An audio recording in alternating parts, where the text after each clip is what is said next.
Everybody, Buell Daddy 208 here. Just kind of reflecting on the first month of 2017. You know, it's February 1st right now, and it's been kind of a wild month for cars, especially here in North America. We've had a lot of cool shit going down. You know, Ford GT again won the Rolex 24 hours race just a few days ago. This past weekend, somehow held off that fucking Porsche. That thing was hauling ass, and they won. So that's cool. We got the first glimpse at the 2018 Mustang GT, which a lot of people are crying crocodile tears over. And Dodge started this new campaign, ad campaign for the Hellcat SRT Demon 392, whatever. It's the new Dodge Demon. It's a fucking whooped up Hellcat. And they've been releasing a video every Thursday, and people have been spitting out little teaser shots here and there on this thing. And it's just kind of hard for me. I don't know. I'm looking at everything that comes out with the Demon, and I'm having a really hard time getting behind it, I guess is the best way to put it. You know, as a lot of people know, Fiat Chrysler, they shit-canned the Viper. Viper's done. It's no longer the flagship performance car for Fiat Chrysler and Dodge. It's just gone. They're done. They came out with the last generation. The ACR is a fucking monster. You go to pretty much any track in the country at this point, and the lap record's going to be held by a Viper ACR. It's that badass. And it's gone now. So how do they one-up that? How do they replace it? They get a Hellcat, and they strip the fucking seats out of it and put some big fat fucking tires on it, and I'm supposed to buy this. I'm supposed to be excited about this car. They kill off an American performance icon. They take the Hellcat, which is, granted, let's be honest here, Hellcats are pretty badass. Yeah, I mean, 707 horsepower. What's not to like? But they take this car, and they come out with this fucking discount Fast and the Furious ad campaign. They got discount Dwayne "The Rock" Johnson walking in front of a shitbox Dodge truck, which they are. I don't necessarily think Dodge cars are all that terrible anymore, but I will always talk shit about Dodge trucks. They are nothing without the Cummins engine. But that's a video for another day. So they have this huge ad campaign. They've got all this shit going on. The new Demon. They're finally starting to release some specs on this car. And at first, I heard about it. I thought, campaign, the ad's a little hokey. Fuck it, I'll wait until I see the car. So, you guys remember, I think it was 2015 or 2016, Mopar and SRT, they came out with a concept car. And it was either, I think it was a New York auto show, maybe Detroit, but it's called the ADR. It was a Challenger American Drag Racer. It was this wide body Challenger, had the Hellcat engine, had some other cool shit going on. It was a pretty neat car. It was alright. For a concept car. For a show car. It was pretty cool. Now it turns out we're getting sneak previews of the Demon, and it's the ADR. It's the ADR concept. They're bringing it to life. That's fantastic. The problem I'm having with this is not only how batshit crazy the Mopar fanboys are going over this car, but just I was really hoping for something special. I was hoping for something to actually get riled up about, you know? They still haven't released too much information about the supposed Hellcat Jeep Cherokee Trackhawk, which is, damn, that's going to be cool.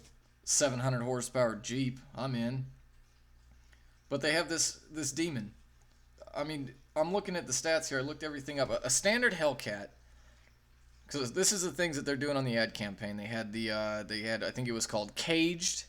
Then they did Reduction, which is what we're talking about right now. So they released last week or the week before they come out that they dropped a few 100 pounds off the Challenger. Oh, thank God. You want to know how much a fucking Hellcat weighs? 4,449 pounds. It's a fucking tank. I don't think a Range Rover weighs much more than that. This is their performance flagship now. Is a Hellcat, a 4,500 pound car, and their big thing, they have a whole ad on this. They go, oh yeah, we reduced the weight, 215 pounds. What did they get rid of? To shed 215 pounds, you ask? To shed a mildly obese 6-foot tall man? no seats, no interior, no rear sway bar. The front sway bar is smaller and hollow.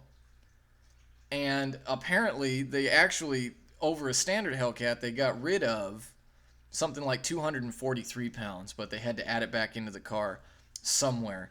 God, it couldn't be those 315 tires on all four corners, could it? I don't know. But this is their, listen, 4,449 pounds minus 215. 4,234 pound curb weight. Now, I'm sure they're going to up the power on this car, but just to compare it to the other two pony cars, the top of the line cars, for about the same money as a Hellcat, right now when they first came out, everybody was going crazy for the 350R.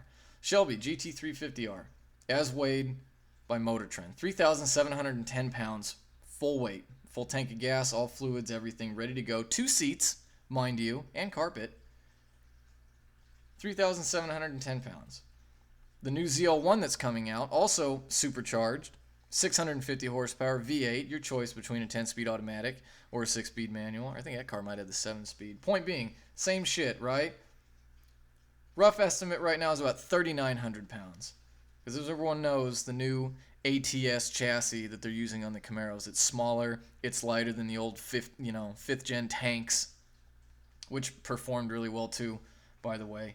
But those cars, those weren't cracking 4,500 pounds. I don't even think a fully loaded 5th gen ZL1 is over 4, and if it is, it's not much, but that's with leather, seating for 4, all this other bullshit.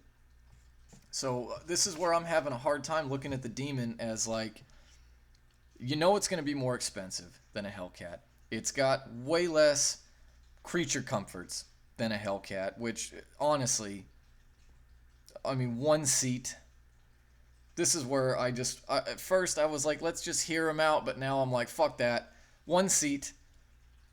Maybe instead of taking this humongous Mercedes E-Class chassis from the early 90s and continually putting different bodywork on it, and then they decide they want to make performance versions, how about instead of taking a production car that's going to cost probably $100,000 or between 75 and 100 grand, if not more, how about instead of taking out all the shit that you usually justify a price tag like that with, such as carpet, seats, I don't know, more than 2 speakers in the car, as verified by Motor Trend. 2 speakers, 1 seat. All right. How about you design a car that doesn't weigh 4,500 fucking pounds? Especially when you're going to get rid of the Viper and replace it with this tank. This car, it's turning into abomination. I don't find it particularly attractive. I don't think it looks better than a Hellcat by any means. I like the lines on that. So they've taken this car, they've perverted it. It's fucked up. I don't think it's going to be worth the money. They're saying it's got a race gas button. Big fucking whoop. I mean, how hokey does that get? I mean, they had the land speed in the Mustangs with the new S550s had the land speed and the speedometer, and that was kind of cheesy. But, made sense. At least that car's got it's got some pedigree with airplanes. It's not out of the realm.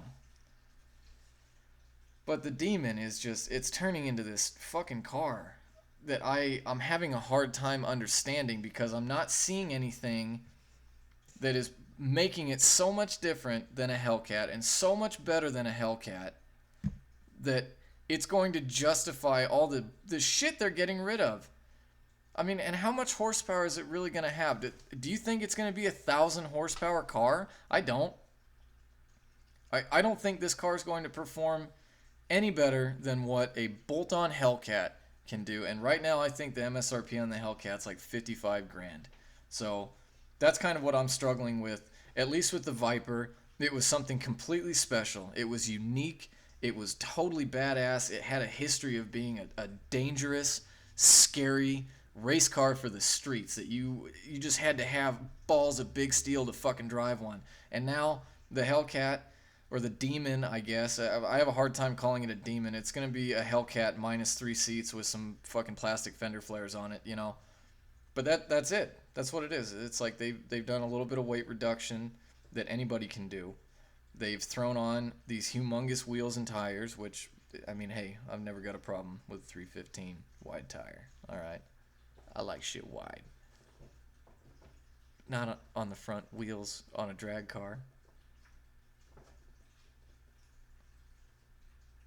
And then, what? A big ugly hood scoop? The wheels are. I don't find them particularly attractive. It looks like a fucking Matchbox car. I don't know. I'm not getting. I'm not feeling it. I'm not behind it. I think it's a cash grab. And this is probably just from me still pissed off that they're killing the Viper. So I don't know. I want to know what you think. Is the Demon even worth the effort? Is it worth the time they're putting into it with the ad campaigns? Are you excited about it? Are you going to buy one? Is it really going to be that much faster than the Hellcat? I want to hear what you think. Don't forget to fucking like the video and crush that subscribe button and stay tuned for more shit.